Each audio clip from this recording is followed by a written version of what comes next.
Hey there, it's me, Katie-Beth again. And today I'm actually gonna do an experiment. So here's the problem that I have. I need some light bulbs that are red, but it is not Christmas time or Halloween, so it's really hard to find red lamps other than ordering them online. So I had the idea of painting them. I know they do make light bulb dipping colorant. But I can't seem to find any on short notice. And so I was at Michael's craft store. And I found this Sea Glass Ruby Red spray paint. And it's supposed to be to do design it yourself. It says it's supposed to be a translucent, semi-translucent, or finished, frosted finish. Semi-translucent frosted finish paints to paint over glass, and so I was thinking maybe I can just paint over this glass light bulb. Okay, let's see how that goes.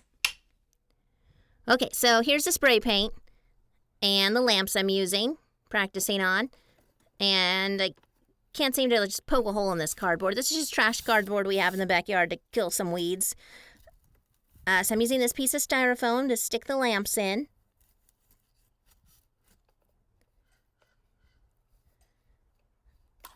Okay, just opening this up. And gonna spray these lamps. Except that's fuchsia. That is definitely fuchsia. The label said red. I was expecting red. This is definitely like a very pink, and it's powdery. Like the texture is powdery foam. Maybe that's something people like in glass.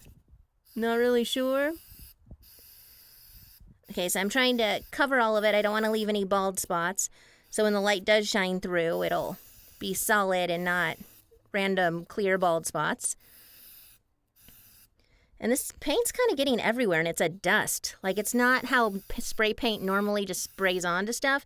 This is like a chalk dust. Okay, so here we go. Here these are. I'm gonna... And here's the cap. It's not matching. It looks like it's matching on camera. It's not. The label said red, or ruby, so I was expecting like ruby red. Or it looks kind of more orangey on the label, but I guess maybe ruby is fuchsia to some people. So the label said to let these dry for about 15 minutes per layer. I kind of didn't read that, so I just let them dry for 3 hours. And they're super chalky. Like, the chalk is just coming off in my hands. And I'm just getting like pink dust everywhere. And the paint's already peeling off of the lamps. And as you see here, it's just all over my fingers and everywhere. Okay, but here's a test. Let's light them up and see how they look. And this lamp's already got a bald spot because it just peeled off on my hand. And these look real patchy and gross. And not at all what I'm looking for. This is not what I expected out of glass paint, I guess. And there's that little bald spot you can see on the top there. Okay, so now I'm just going to try it with a normal red lamp. And that's beautiful. That's more of what I was expecting, not this trashy looking dust stuff. And I'm just trying it with a regular lamp just to see how it goes. See how it looks. I don't know why I did that. Just a trial, I guess. Okay, so that spray paint that's supposed to be for glass came out so badly, I thought, I bet acrylic paint would even work better than this. And so that's what I'm trying now.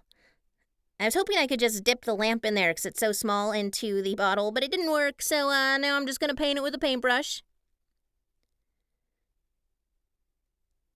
And it's not completely covering all the way through. So if I'm going to use this type of technique, I'm really going to need to let it dry and do a few layers. So let me just set this here to dry. And of course, I didn't put it in a stand before painting it, so I had to stick it in there, and now I have to repaint over the part that my big fat thumb left. So let me just finish painting that. And this is what it looks like, still wet. Now I'm going to let it dry and then try lamping it on. Okay, so now we have the two that I'm going to try against each other, and woohoo, that is a big difference. It just looks like it's illuminating with a red glow, but that's kind of what I was actually going for when I tried the glass paint. So now I'm just going to try it with an actual red lamp, and there's a huge difference between all three. So I guess it would really depend on what you're going for, but I'm definitely not going for that splotchy center one. So here's the first one, what an actual red lamp would be. The second one, that's bad. And then the third one, which if you had to do in a pinch, isn't a bad solution if you needed a colored lamp. I don't know how long it would last. It might burn off with the continued heat, but in a pinch, it's not a bad idea. So here they are with the lights on and better lighting so you can actually see how they look. And here they are lit up. Big difference. Big difference. So final review on this sea glass painting spray paint. Honestly, regular spray paint would have been a lot better. This was a complete waste of my money. However, it was on a clearance price. So not as bad a waste of money, but also that's maybe why it was on clearance, because it does not work that well. I believe regular spray paint would have worked better. As you can see, even acrylic paint worked better, but it's still not quite the filament looking look that I want. So I'm just going to end up ordering the bulbs online. So even though this project didn't work out, I hope it was still entertaining. Maybe you learned something. I obviously learned something. This paint is crap. Or, sorry, my potty mouth. Is it a potty mouth? It's not that bad, but it's still kind of bad. Anyhow, thanks for watching, everyone, and have a great night.